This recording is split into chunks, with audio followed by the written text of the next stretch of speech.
and the three sons of ANAK. Judges chapter 1 verse 20. Caleb is the son of Jephunneh from the tribe of Judah. Joshua 14:13.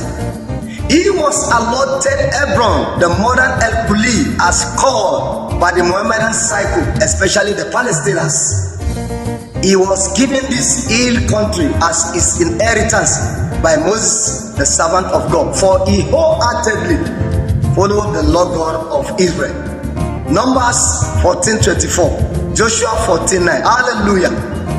The question of consideration in this episode is, who are the three sons of ANAK? To answer this question, we shall look into the historical antecedents of the Anakites, which can be traced to Abba, the progenitor, and the chief of their city is Kirjat Abba, later known as Hebron, the central home of the Anakites. Joshua 14:15. Hallelujah.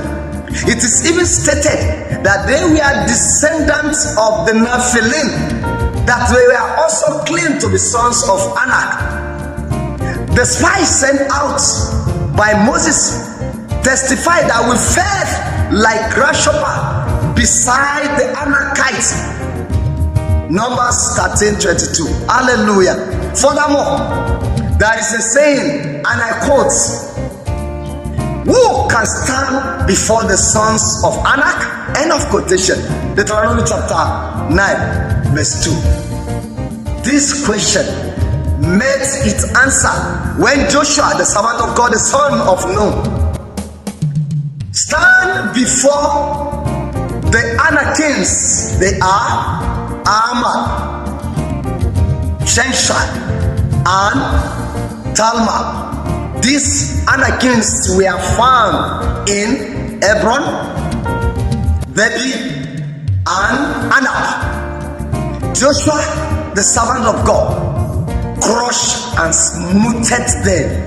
But behold, there were three that were left.